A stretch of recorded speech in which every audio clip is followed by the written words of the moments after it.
que hablo portuñol, ¿no? Y después, la segunda razón de pedirle disculpas es que cuando hablo portuñol, hablo con acento porteño, porque viví un año en Buenos Aires y no hay cómo librarme de este acento.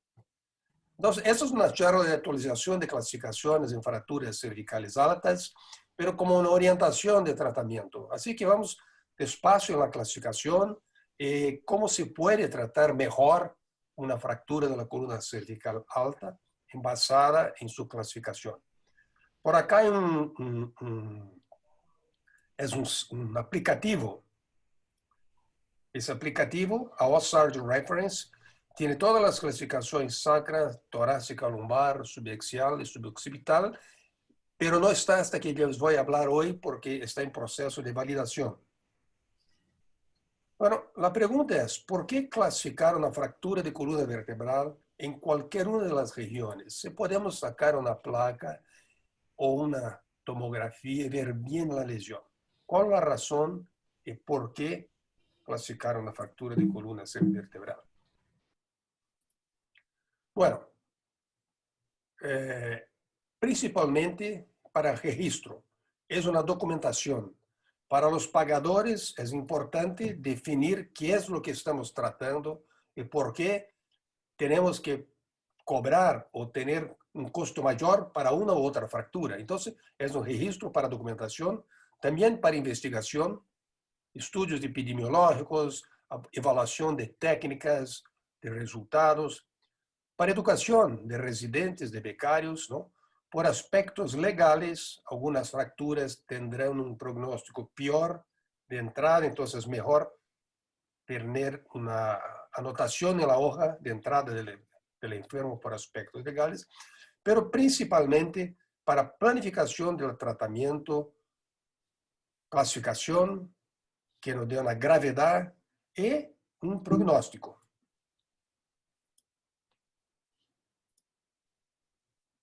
Necesito quitar esta. Bueno, para eso necesitamos hablar un idioma universal, ¿no? Tenemos que hablar la misma lenguaje. ¿Cómo hacer eso? ¿Cómo hablar la misma lenguaje? Bueno, para el razonamiento, para el tratamiento de las fracturas, tenemos que considerar principios de estabilidad, alineación, pero también la personalidad de las lesiones. Lo que pasa con una lesión cuando sufre un traumatismo,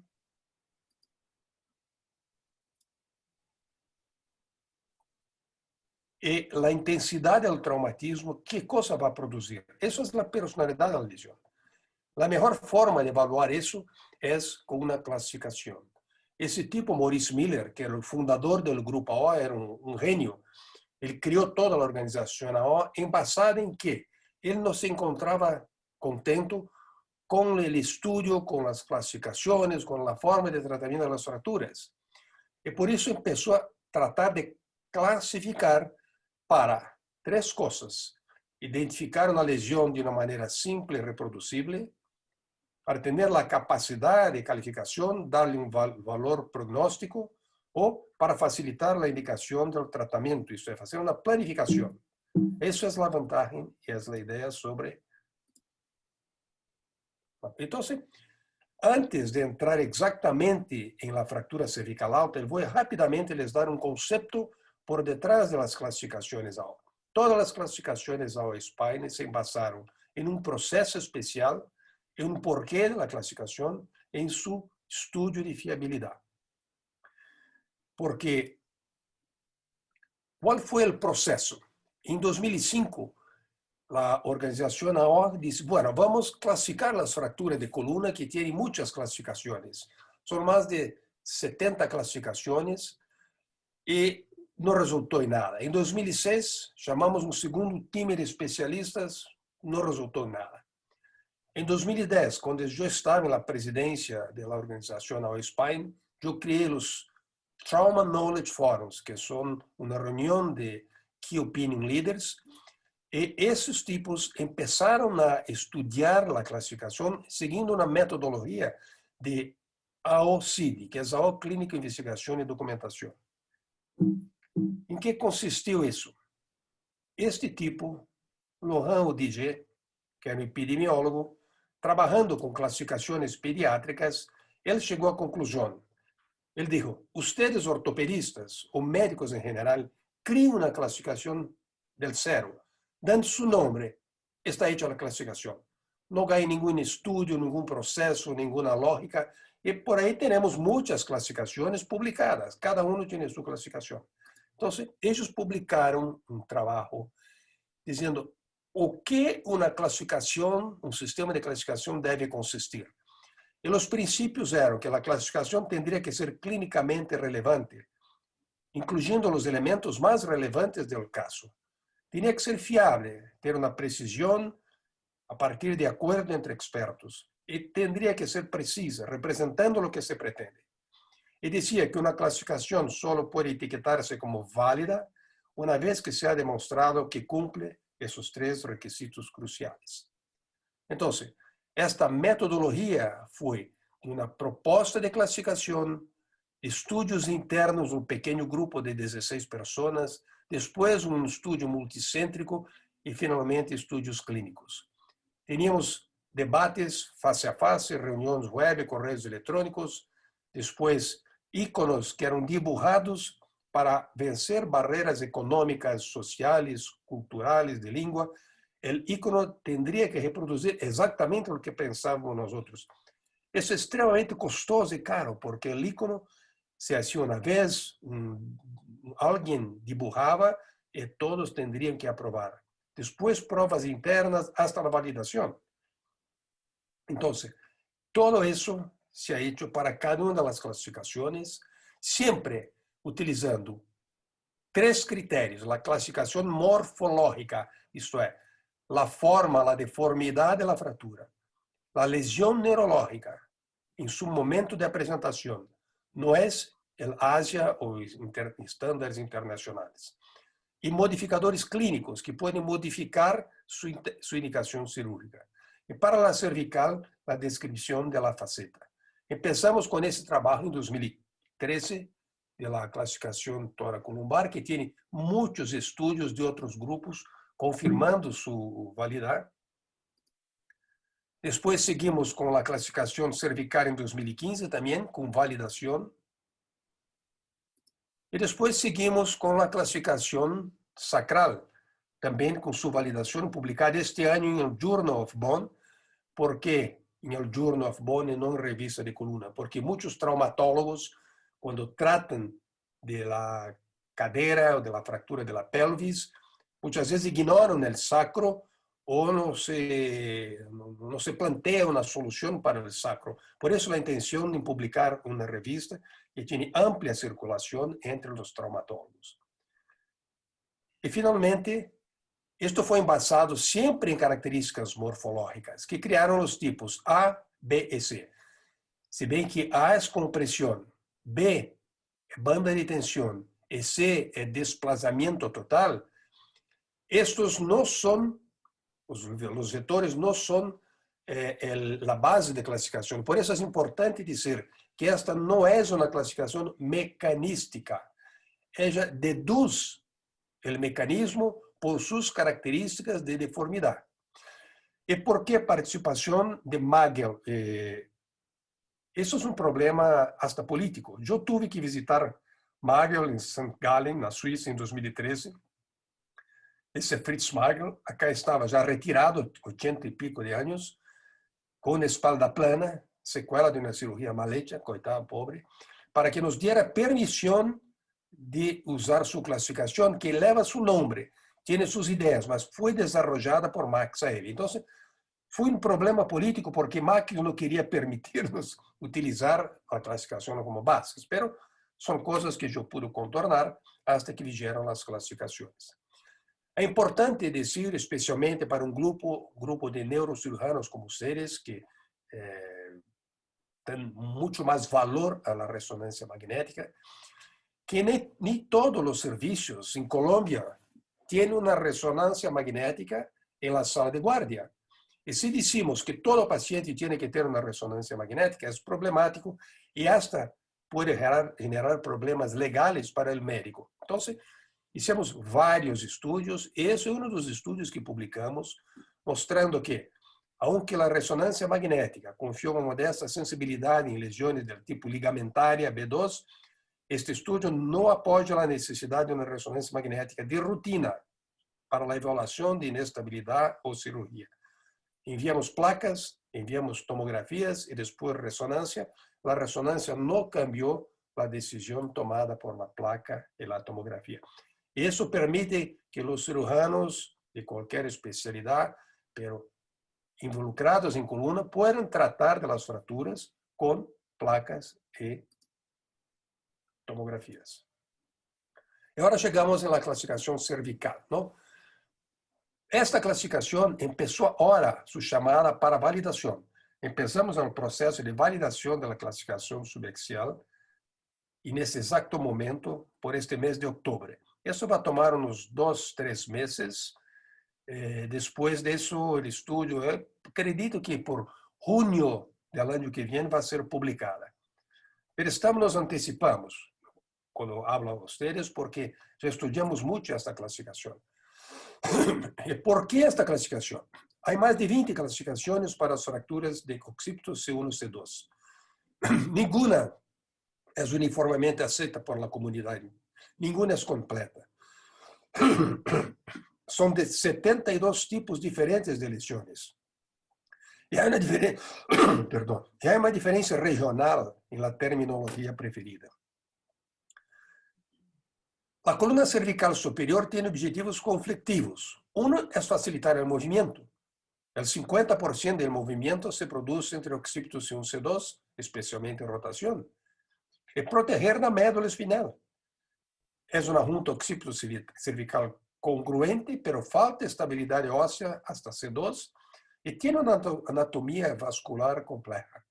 Entonces, hay una particularidad que nos hace no tratar esta área como la fractura cervical inferior. ¿Y por qué? Porque tiene una anatomía única y tiene esa anatomía ligamentaria más compleja.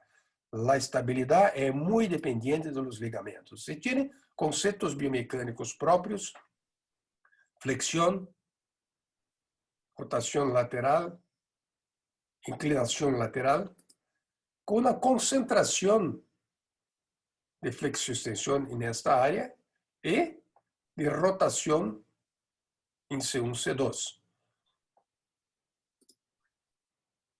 Vean, por ejemplo, la fractura de C2. Conocemos el tipo 1, tipo 2, tipo 3, que son clásicos de Anderson y Alonso. Pero hay una subdivisión de Grauer, ¿no?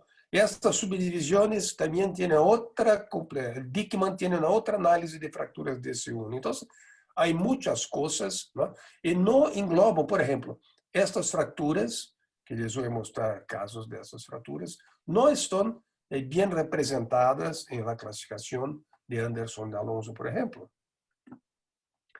Entonces, el objetivo de la clasificación cervical alta es crear un sistema de clasificación completo, pero simple y reproducible, y baseado, de nuevo, en morfología de las lesiones, en un sistema jerárquico que progresa de menos a más inestable y el estado neurológico en la dimisión. Entonces, creamos 3 regiones. Al principio ustedes van a decir, pero eso es muy complicado, pero no es.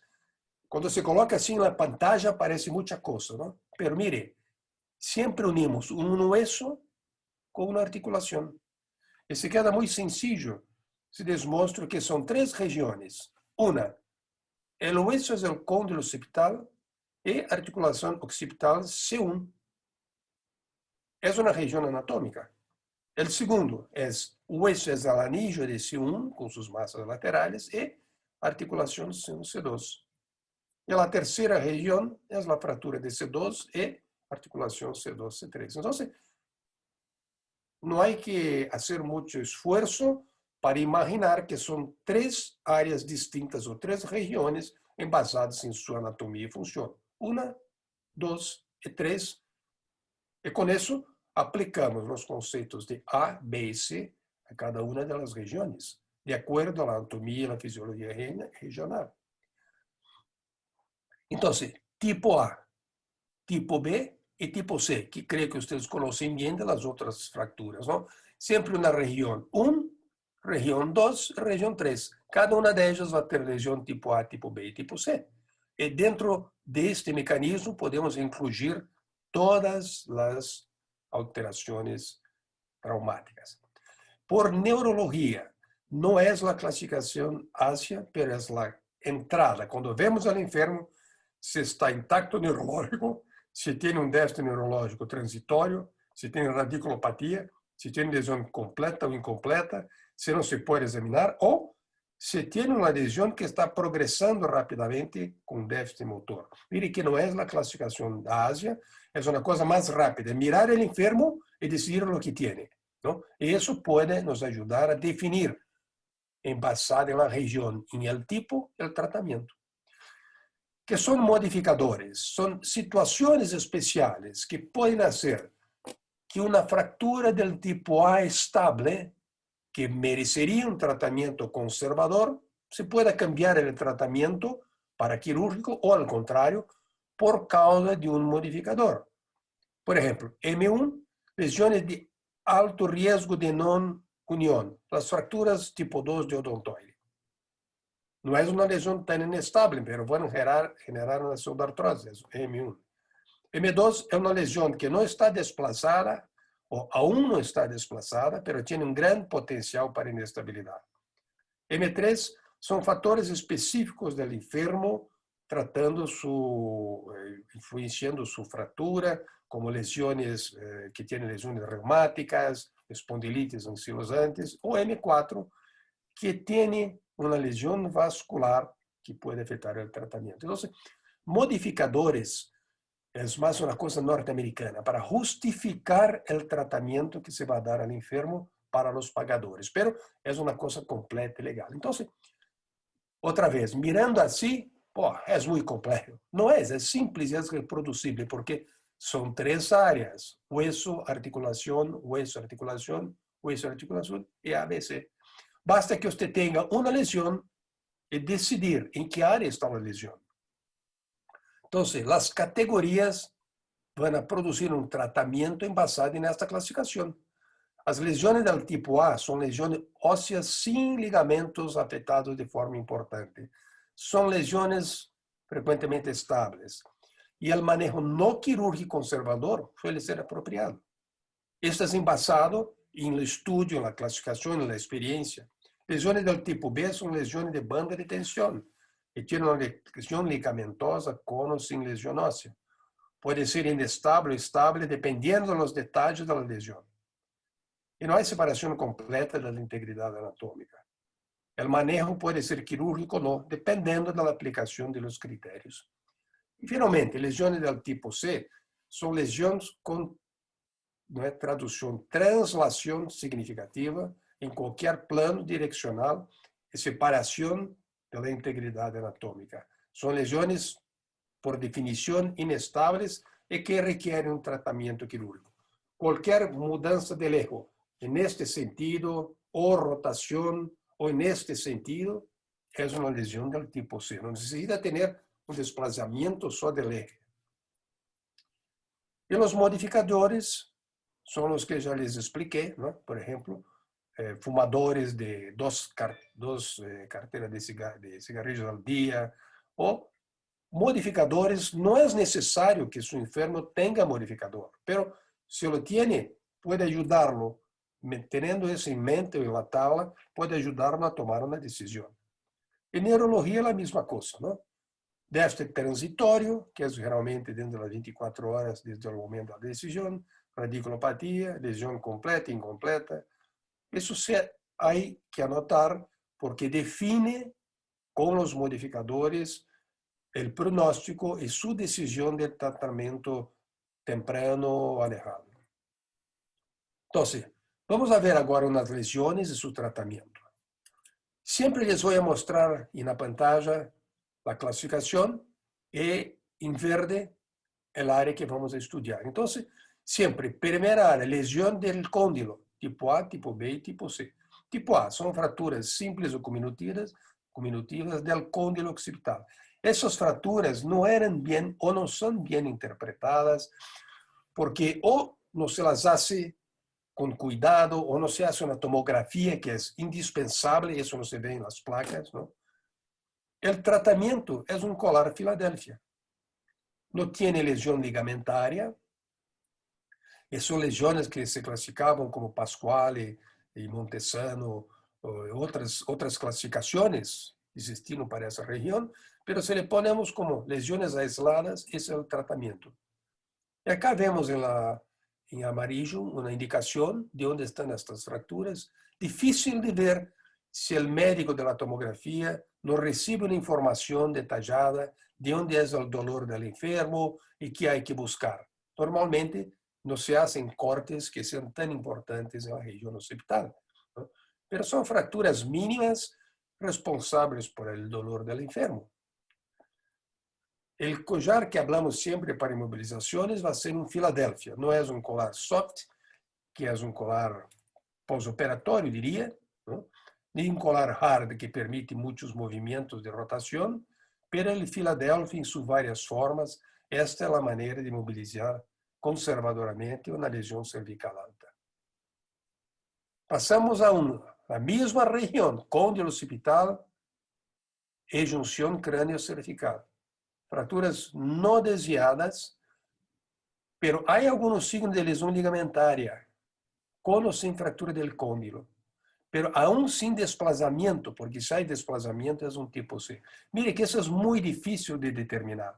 Hay dolor por parte del enfermo, mas es muy difícil de determinar si no hacemos entonces investigación, ahí nomás con placas o tomografías, pero ese es el momento de utilizar, por ejemplo, una resonancia magnética, porque la investigación en dolor presente en la columna cervical, sin alteración en las placas, sin alteración en la tomografía, pero persistencia del dolor, vamos a tratar con inmovilización más seria, con un colar SOMI, porque puede tener esta lesión.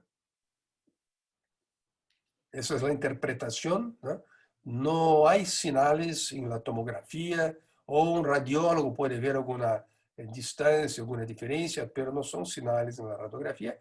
En la resonancia, yo confieso, yo tengo que pedir a radiólogos expertos que puedan ver o buscar una lesión en esa región. Ellos pueden ser más frecuentes do que vemos en la práctica por esa razón.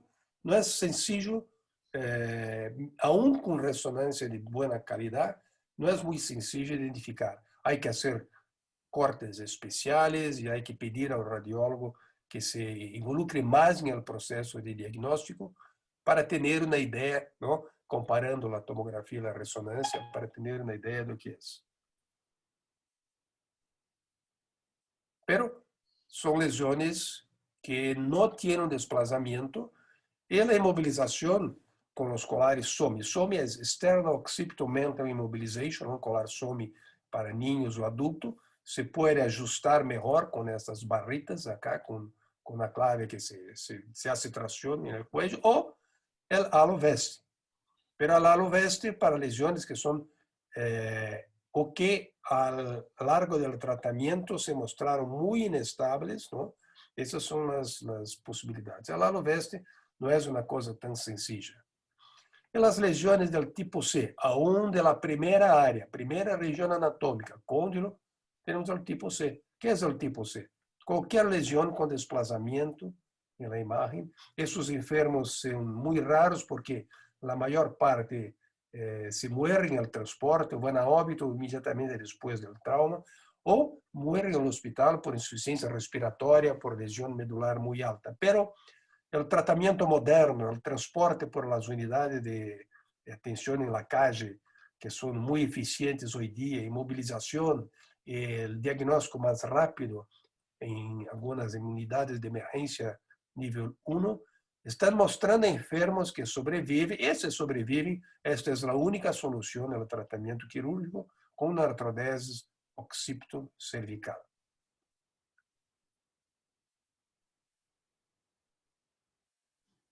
Acá una idea de esas lesiones. Uno tiene que estar bien ubicado en la patología cráneo-cervical para ver dónde está el desplazamiento, ¿no? Que puede ser, especialmente en niños, puede ser axial, ¿no? Por eso que es peligroso colocar esos enfermos bajo tracción. Miren acá, por ejemplo, ¿no? Ese es un tipo C. No está desplazado hacia atrás o hacia adelante porque no movemos el cuello. Ve que ya está en el hospital. Pero esto también es un eje con rotura. Eso es un tipo C. Y son lesiones muy graves si se quedan vivos, se quedan con una insuficiencia respiratoria, con asistencia permanente. Son lesiones dramáticas. Bueno, esas son las lesiones del cóndilo y cráneo cervical, junción A, B y C. Lesiones del segundo grupo, anillo de C1 y articulación C1, C2. Tipo A, o arco, fratura aislada, arco anterior, posterior combinada, masa lateral, procesos laterais, qualquer uno de los estudios, los modelos, lo que se llamaba de la fractura de Jefferson, que es una fractura por compresión axial, donde se rompe o no el ligamento y hace una expansión de las masas laterales, pero no hay rotura de ese ligamento, acá en este caso. Esas son lesiones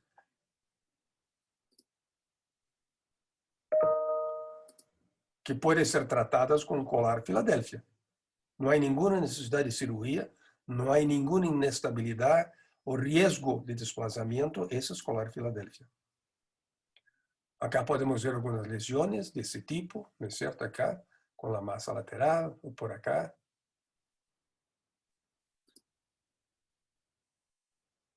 Siempre definición con tomografía, que es el más importante.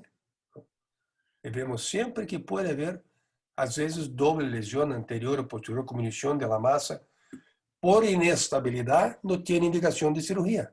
Puede tener indicación de cirugía porque vamos a imaginar que va a se quedar una incongruencia con dolor en el futuro, o porque tiene imposibilidad de colocar un SOMI, un colar con inmovilización, o porque tiene fractura de la pierna y no se puede quedar. En fin, el modificador puede nos dar una idea distinta para indicar una cirugía, pero son fracturas conservadoras, ¿no? Por ahí estamos viendo la misma cosa. Son muchos ejemplos, muchas complicaciones, a veces fracturas que tienen dificultad para serem clasificadas.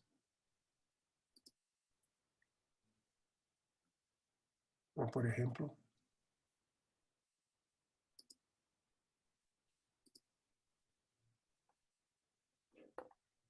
es la misma fractura del anillo con C2 con un tipo B. ¿Qué es ser un tipo B? Lesión del ligamento transverso, sin señales agudos de inestabilidad, porque si tuviera inestabilidad muy grande sería un tipo C, ¿no? Mire, son lesiones que pueden tener una avulsión con un pequeño fragmento de hueso del ligamento, y cuando es así se puede esperar unión, o es una lesión en la sustancia del ligamento, o en el medio del ligamento, que va a ser muy más difícil una cicatrización firme, se queda con la lasitud, y sería una indicación para operar. Acá nós vemos o desplazamento da massa lateral, não? Ruptura do arco anterior e posterior, desplazamento da massa lateral. E esses são exemplos comuns, são fraturas comuns. E no volume que tínhamos de cervical spinal trauma, que eu editei com lesões de latras, viram a dificuldade. 1, 2, 3, 4, 5. São 6 tipos diferentes de lesões de lata. Fica muito difícil. E aún viene Dickman com a classificação em relação ao ligamento transverso, se é uma avulsión ou se é uma ruptura da substância. Então, só nesse exemplo, que é recente, antes da classificação, vemos como é mais difícil, ou era mais difícil, e o que estamos tratando de fazer é simplificar. Por exemplo, esse é um tipo de 40 anos, buceia em águas pouco profundas, dolor cervical, Glasgow 15, nervos craniales normales, pero tinha esse desplazamento, ¿no? Que según las medidas oficiales es una lesión del ligamento, se puede identificar si quiere con resonancia magnética, pero eso tiene dos soluciones.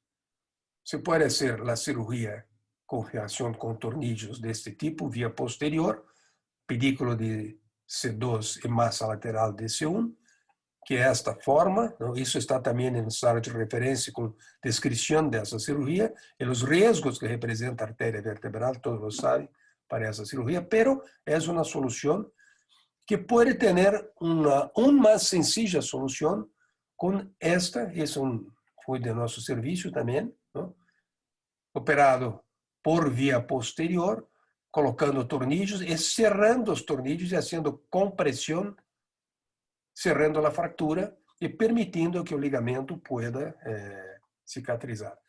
Quando há um diagnóstico retrasado, então se pode fazer uma fiação do occipito cervical, mais rara, pero em caso de pseudoartrose, pero isso é o que se faz.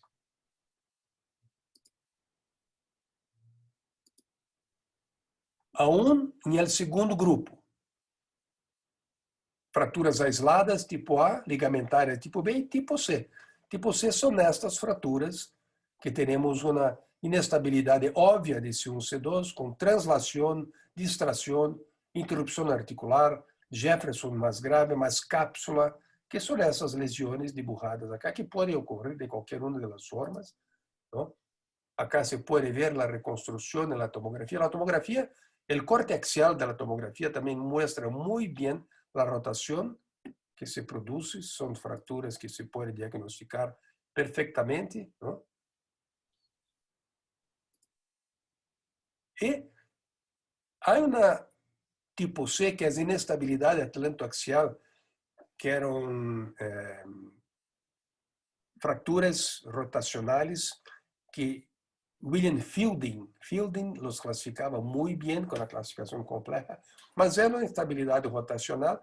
O mais interessante é a produção do que se chama de síndrome de Grissel, que é um quadro inflamatório de orofaringes, que por uma faringite produz edema dos ligamentos que estão imediatamente atrás da faringe, que são da coluna, e produzem com pequeno trauma, ou por uma caída da cama, ou por dormir com o cuello na posição mais rodada, produz uma lesão inflamatória classificada conforme seu grado, se anterior ou posterior. O mais importante desta lesão do anillo é o aspecto de paloma, é o aspecto em paloma, cuello de paloma. Miren que se vê na radiografia. Isso é sinal de uma insuficiência ligamentária provocada por um síndrome inflamatório, que é o síndrome de Grissel. Isso melhora 2 dias com tração com mentoneira hecha no hospital, acá no Hospital Cajuru mesmo, a mentoneira hecha muito rapidamente. Há listas no comércio, mas no hospital, no serviço de guarda, se pode construir isso. E depois utiliza um cuello cervical rígido por 3 semanas. Algumas dessas lesões podem ser inveteradas. Mirem acá, este caso, na placa de perfil, estamos vendo a massa lateral com 90 graus de rotação. Bajo tração não foi possível corrigir todo. Eu já teria uma hemiplegia esquerda. E nesse caso foi feita a artrodese occipito-cervical com um hueso, somente com um hueso de corticação, a grande fusão occipito-C1-C2. E acá está com 12 anos. E uma coisa que se disse muito, não há que mobilizar ou fazer artrodese C1, C2 porque quita a rotação.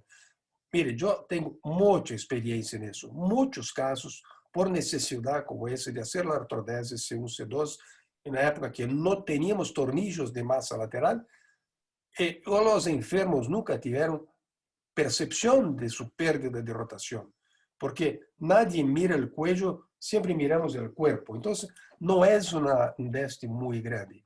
E nessa enferma, lamentablemente, com suerte, eu tenho uma imagem pós-operatória com 30 anos, miren a ressonância, a tomografia, porque quero mostrar que não tive degeneração discal por debaixo.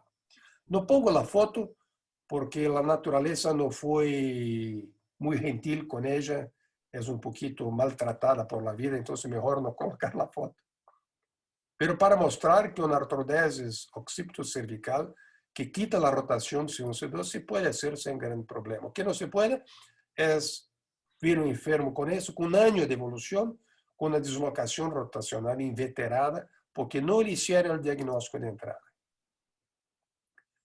Y acá vamos para el tercer grupo, que es C2 y C2-C3. Son todas las lesiones de C2 que están viendo por acá, ¿no? Por ejemplo, as conhecidas de odontoide, Anderson 1, 2, 3, fraturas corporales de C2, todos os nomes, mire que justificaram. Não é possível, especialmente a um jovem médico, que tenham de memória todas as classificações de los tipos. Por isso, tratamos de ser mais sencillo. Esses tipos 1 e 2 se pode tratar com um colar cervical.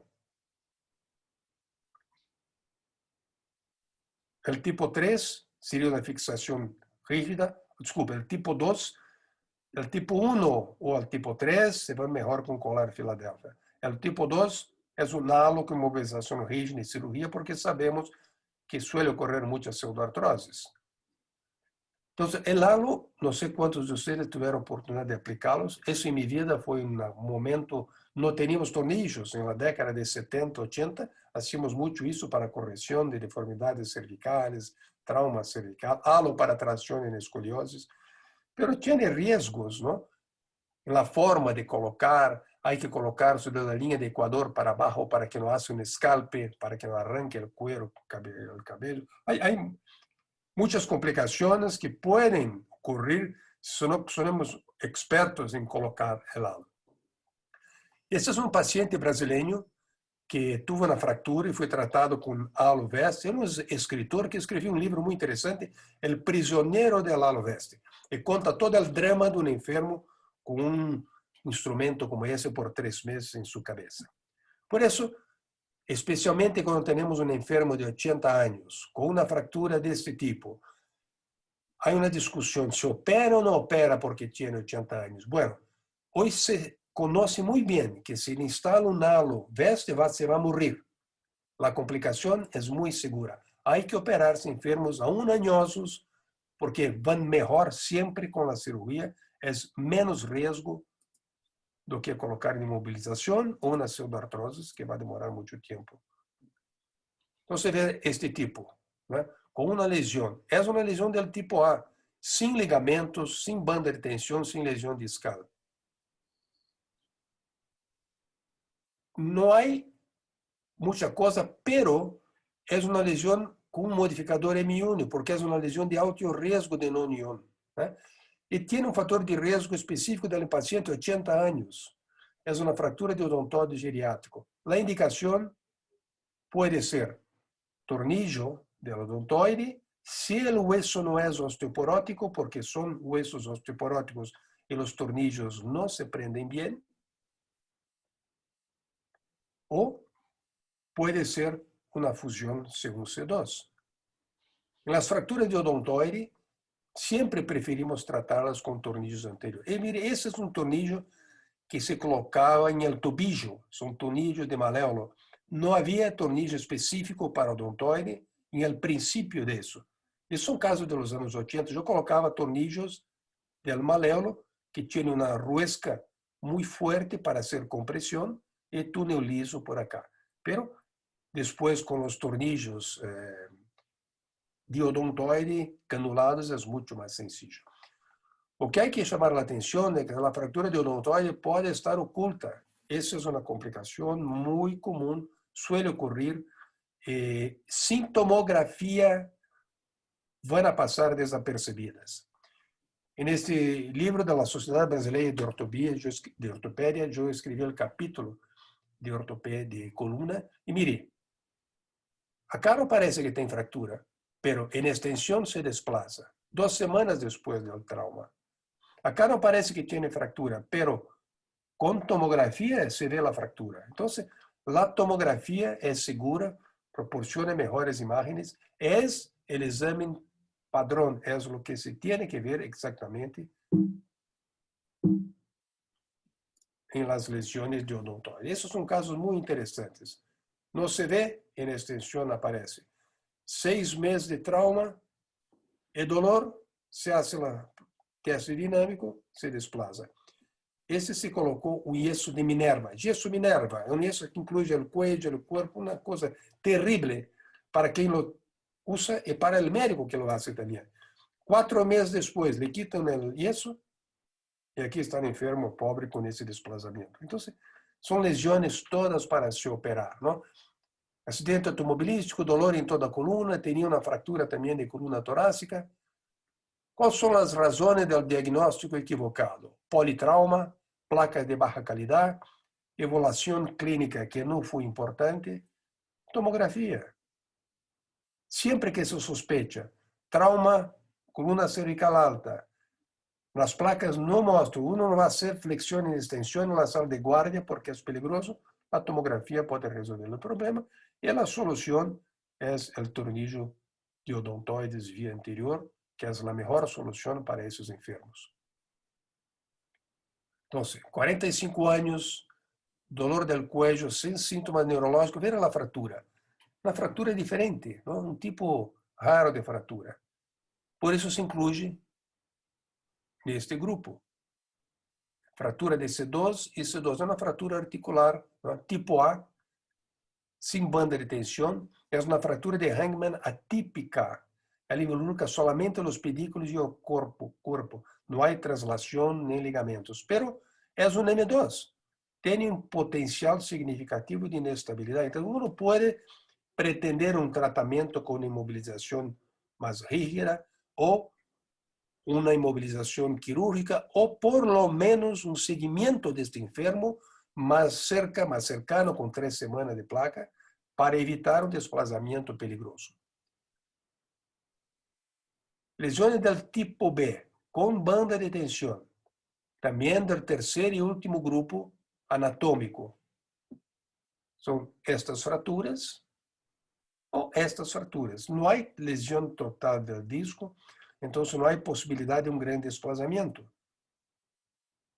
Pero el tipo C es una fractura que hay lesión del disco y hay desplazamiento. Esa fractura de ahorcado tiene una cosa curiosa. Yo vi muchos médicos tratar en Hangman, acá en Brasil, como si fuera el nombre de la persona que trata y no que si fuera la fractura de ahorcado. Entonces tiene una historia interesante sobre eso. Esos enfermos, cuando sufrían un ahorcamiento, ellos no se morían, porque acá la muerte es por asfixia. E um cuello muito forte, com um tipo de instinto forte, muitas vezes não se morre. Aqueles que le gostam ao cinema, nas películas de Clint Eastwood, há uma que se queda colgando de um árbol por muito tempo, que sei eu, passa 20 minutos, meia hora, e vem alguém e dá um tiro e le corta. Ou também Robin Hood, não? Com a seta que corta a cuerda. ¿Por qué era posible que un ahorcado así sobreviviera? Porque no se muere por lesión de la fractura del ahorcado, sino por afogamiento. Entonces, un juez en el oeste americano fue a estudiar los casos y notó que solo morían con acción hiperextensión. Y él determinó que el nudo tendría que ser por delante y después desarrolló este sistema. ¿Qué hacía entonces? Muerte súbita. ¿Por qué? Porque producía una fractura de C2 con desplazamiento amplio y producía lesión medular inmediata. Hoy, en la vida práctica, ¿cómo se consigue una fractura como esa? En los accidentes automovilísticos, donde por no utilizar un cinturón de seguridad o cualquier otra forma, se hace este impacto con hiperextensión. Esa es la producción moderna de la fractura del ahorcado, que se ve bien con la placa, con la tomografía y hasta con la resonancia. Algunas de esas fracturas no se desplazan en el inicio, pero 48 horas después, fractura desplazada. El tratamiento antes del advento de los tornillos era una artrodesis C2, C3 anterior, acá con algunos meses ya consolidado. Ese era el tratamiento que se hacía antes del advento de tornillos de placas. Desplazamiento, se medía el ángulo, tenía todas esas cosas. Artrodesis anterior, C2, C3, insertita en un agujero por encima y un canal por debajo, ¿no?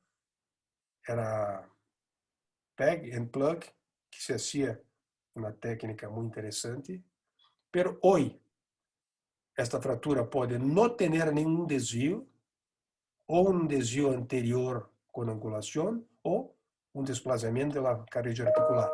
En este caso, si quiere, se puede hacer tornillos únicamente cruzando el foco de fractura, ¿no? Transpediculares, transístimo, o el más común en esas lesiones se hace una vía anterior con una caja, porque no hay fractura del cuerpo. Cuando hay fractura del cuerpo, las cajas no sirven, tiene que ser hueso entonces.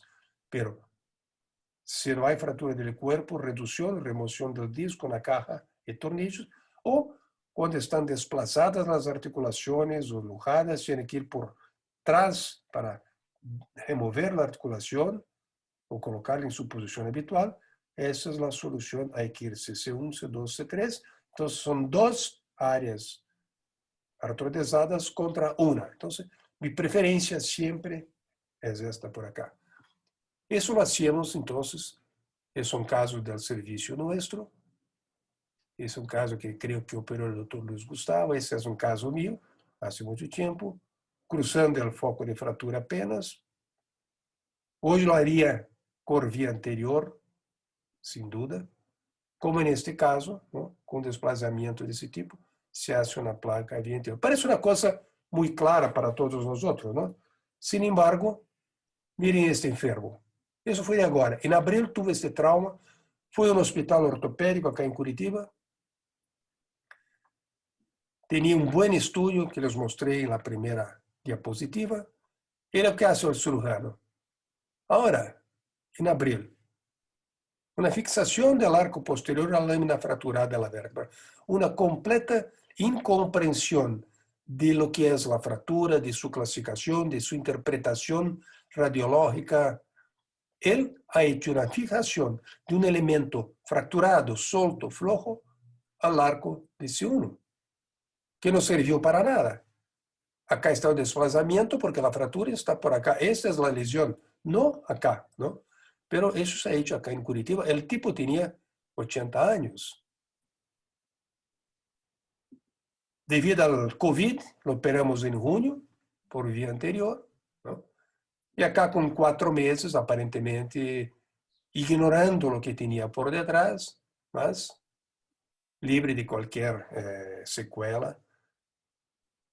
Essa é a placa exatamente que ha hecho agora. Eu creio que vou verlo hoje na oficina. Então, os objetivos da classificação cervical alta ou spine são criar um sistema de classificação completo, pero simples e reproducível, baseado em morfologia, não é no mecanismo, é no aspecto patológico, morfopatológico da lesão. É um sistema hierárquico que progressa de menor a mais inestabilidade. Se analisa o estado neurológico e, com isso, buscamos facilitar a indicação e justificar a indicação do tratamento. Vocês podem ter esse póster com download livre nessa indicação, www.spine.org/classification. E vocês terão isso para baixar com póster ou como um controle de la mano. Muito bem.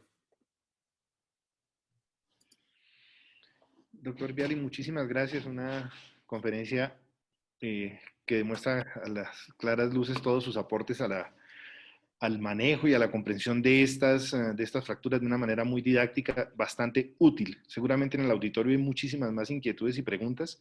Voy a darle el espacio al doctor Andrés González y posteriormente a mis profesores que seguramente están deseosos de participar con usted de esta controversia. Muchas gracias, doctor Viali. Doctor Viali, yo pues, primero le quiero agradecer muchísimo la invitación. Como siempre, o sea, eso ya es costumbre que las charlas las palestras sean excelentes. Yo le tengo dos preguntas, profesor. En el desplazamiento lateral de las masas de C1, en lo que se definía como la regla de Spencer, si este desplazamiento es muy, muy amplio, muy aumentado, ¿usted consideraría lesión tipo C? Si fuera es una lesión tipo B, ¿no? Sí. Sería una lesión tipo B. Es una lesión puramente ligamentaria. El eje del hueso occipito C1, incluso C1 fracturado C2, está integrado. Si lo vemos de frente o de lado con perfil, no se ve desalinamiento, ¿no? Una C2, una C en general, en la placa sagital, usted va a ver un desplazamiento. Por acá no vas a ver. Eso sería una B. Sin embargo, la comprensión de la lesión del desplazamiento no es la clasificación, pero la comprensión es que va a indicar la cirugía, que puede ser una lesión operada por anterior, incluso posterior. Y la segunda pregunta, doctor Vial, es en pacientes que alteran la alineación en la fractura de Hackman. Algunos de los resultados. En la fractura de Hackman, con alteración de la alineación, la fractura del ahorcado, ¿se usa o no se usa la tracción cervical? La No, tracción cefálica. la fractura de Hackman, yo le digo por experiencia real, la fractura de Hackman se desplaza con tracción cervical porque es una lesión por hiperextensión.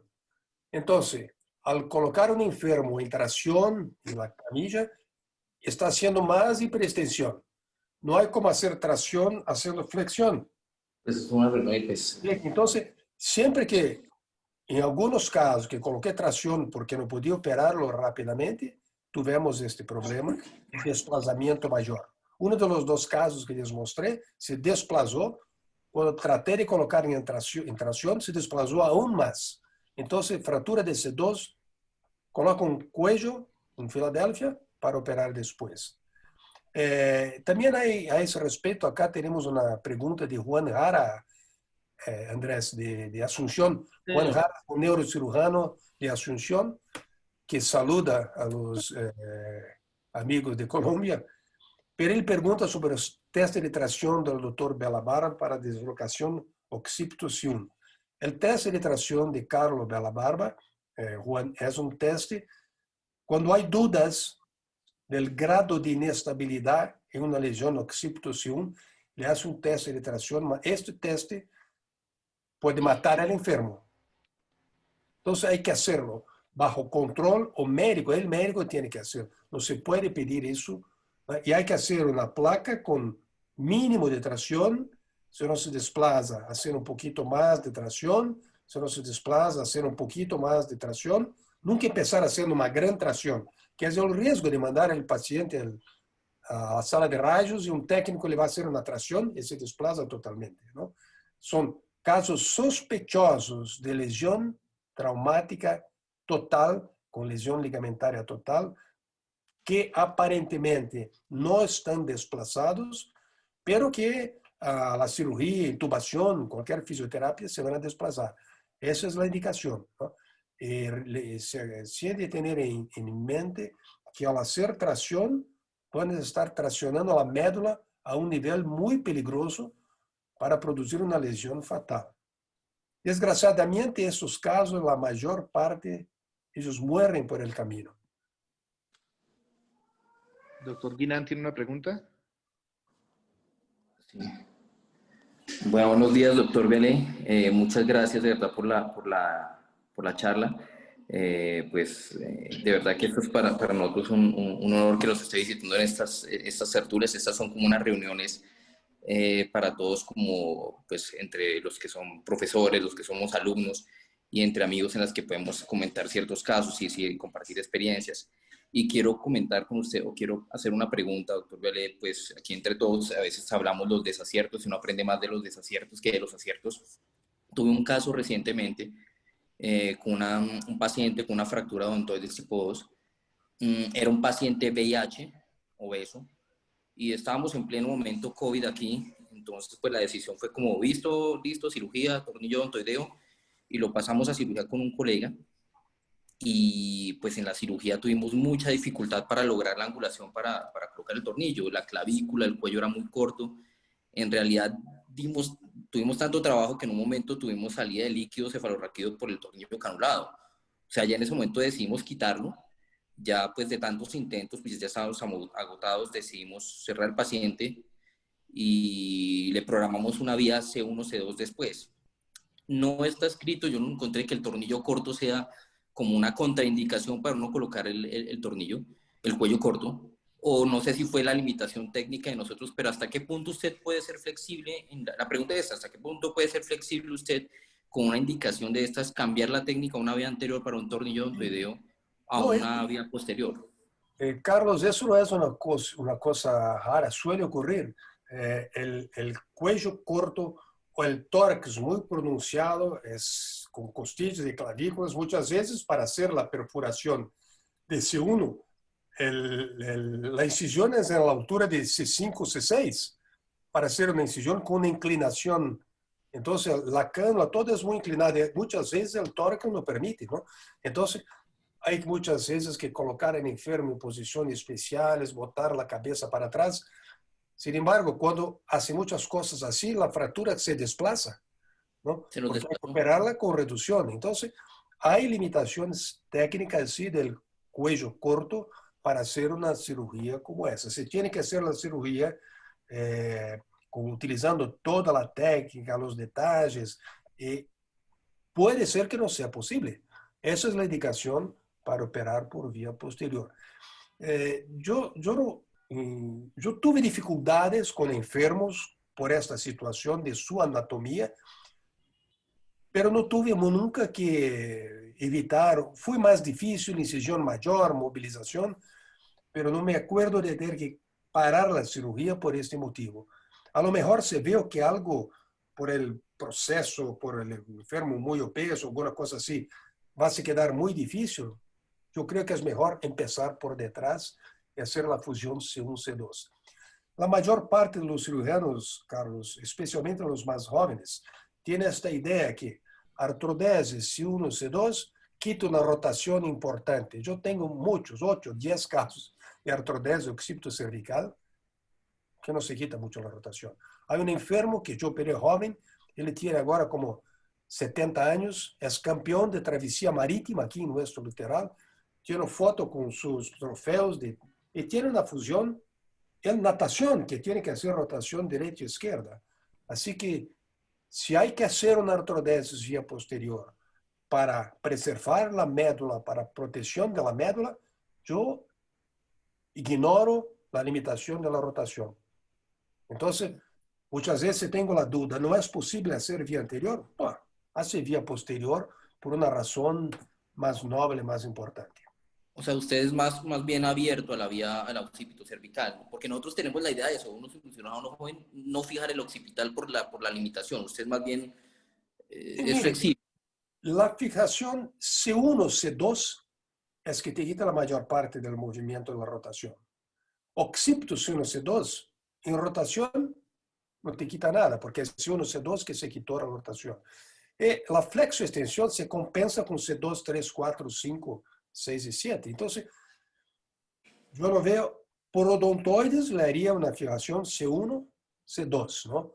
No, cada vez menos hacemos las fijaciones occipitocervicales por las técnicas de fijación de C1, con todo respeto a la arteria vertebral, ¿no? Yo con una parte, especialmente para los auditores de los más jóvenes, yo no creo que se pueda hacer una cirugía C1, C2 por vía posterior sin un estudio de la arteria vertebral.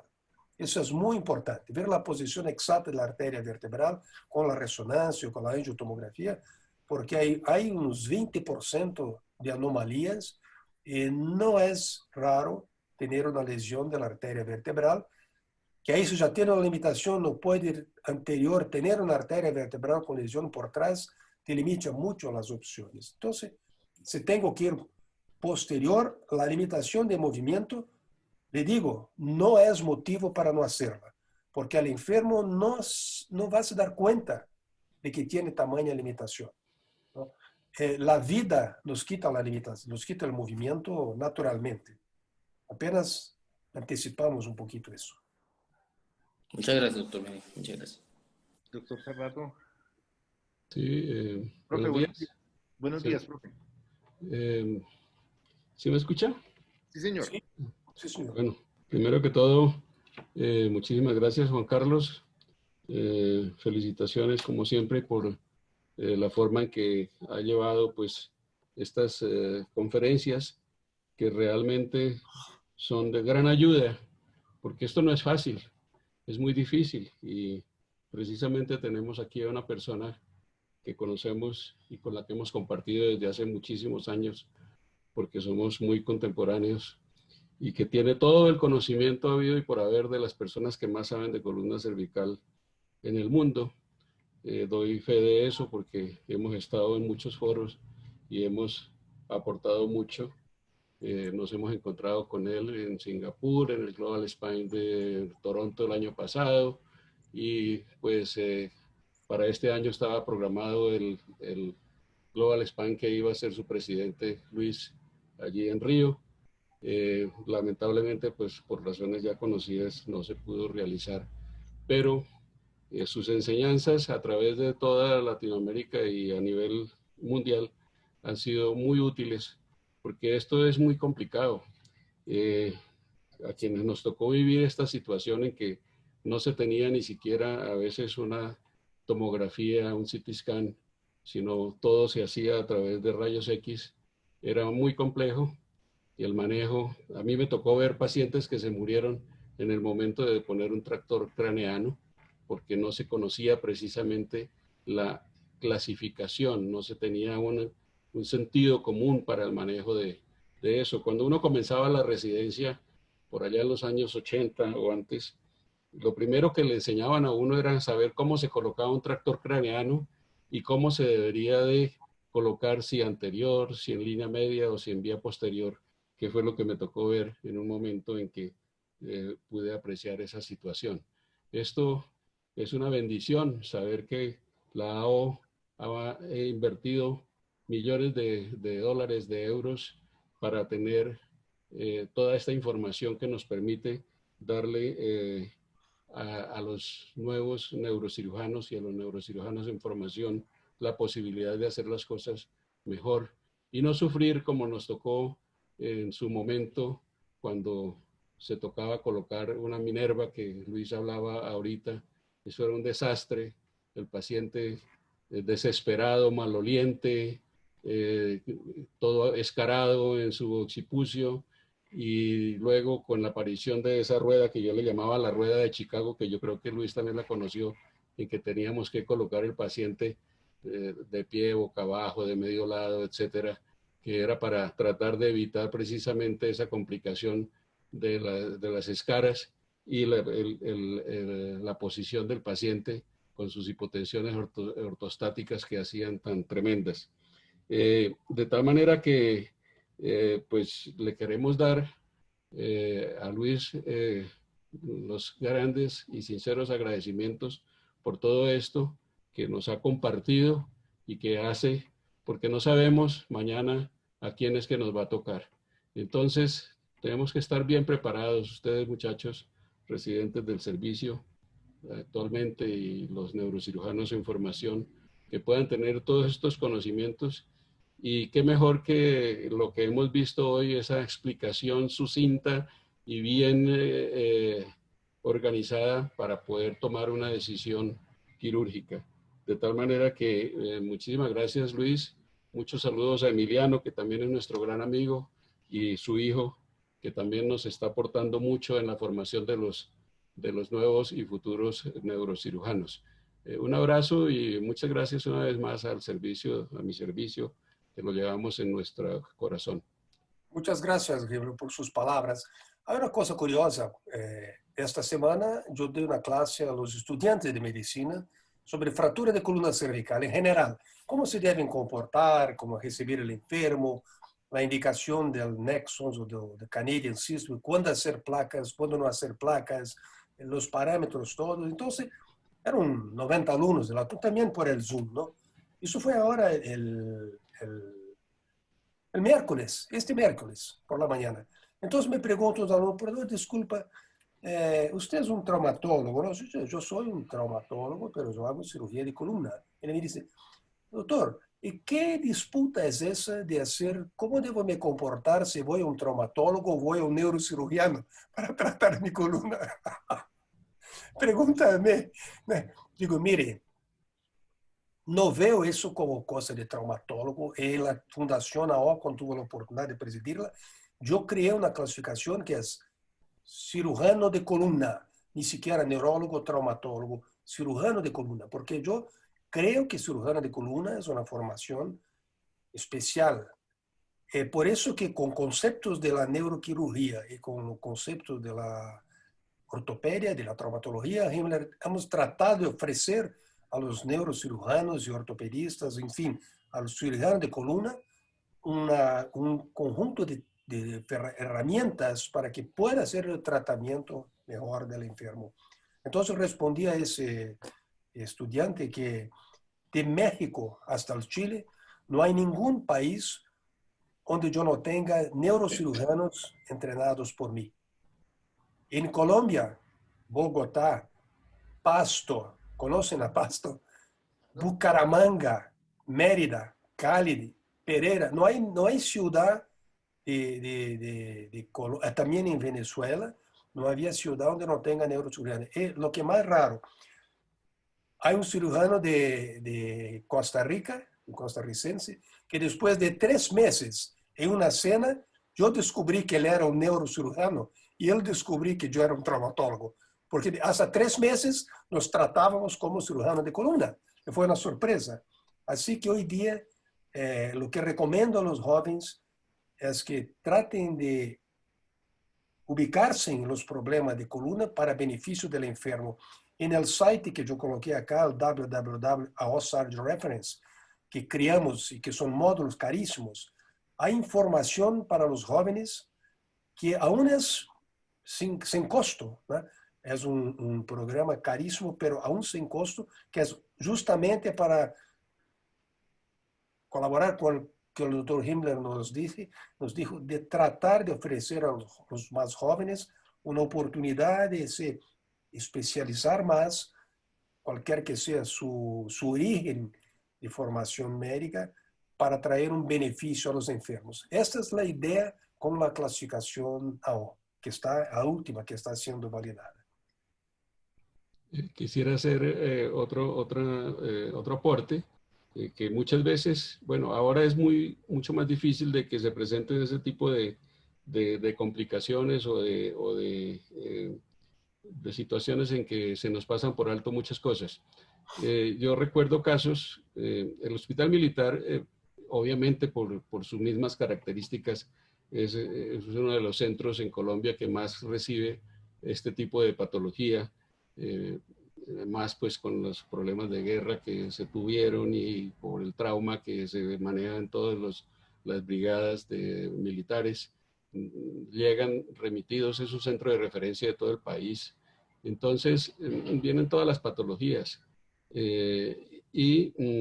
Quiero recordar que a veces uno se focaliza en una lesión llamativa, con un desplazamiento muy grande, con una situación de la unión craneocervical, y todo lo focaliza uno. Ahora es más difícil que se pase por alto, pero yo sí recuerdo cuando, y tú lo recuerdas, Luis, que no se tenía ni siquiera el CT scan y tenía que apoyarse uno mucho en la clínica, porque se presentaban casos en que en muchas ocasiones habían dobles patologías.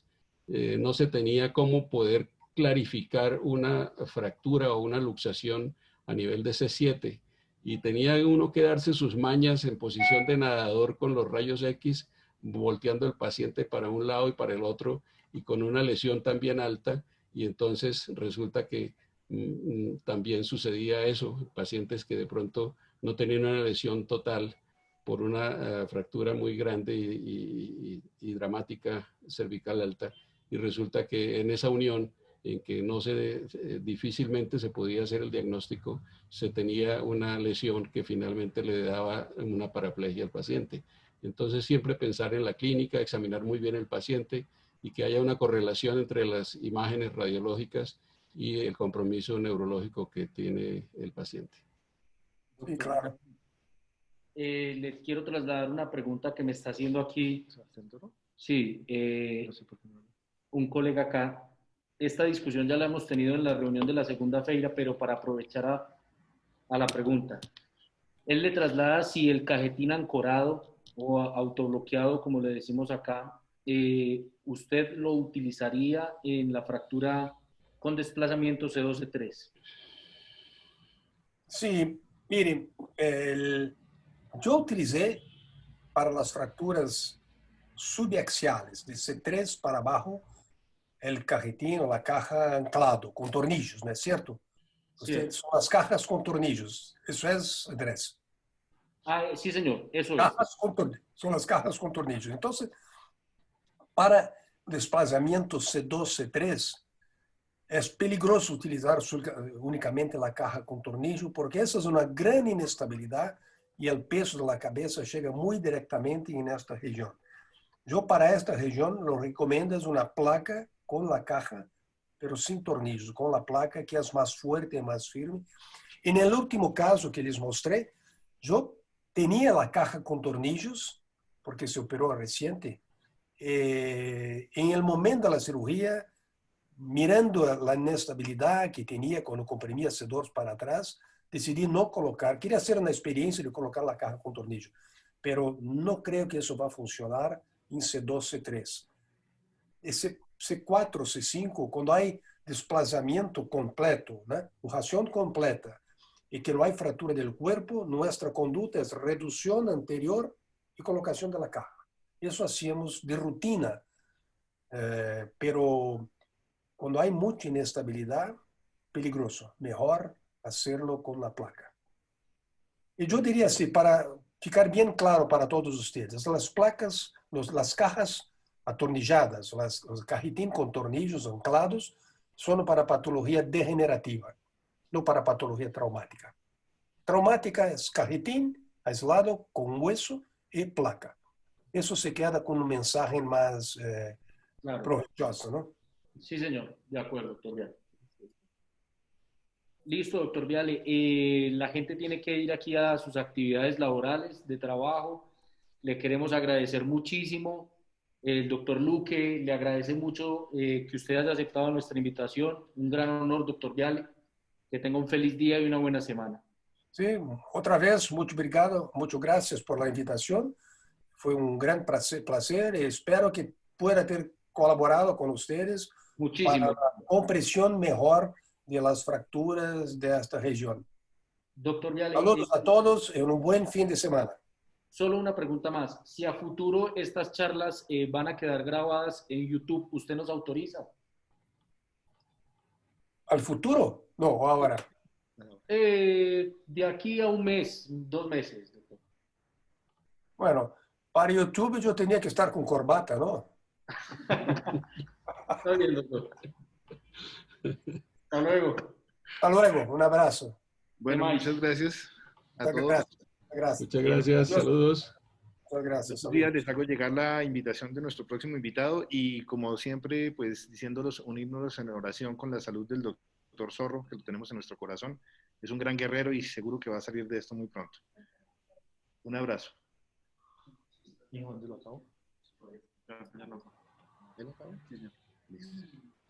Muchas gracias. Luis, una pregunta. El Global Spine que tú ibas a dirigir en Río este año, ¿quedó cancelado o se aplazó o se pasó para otra ciudad?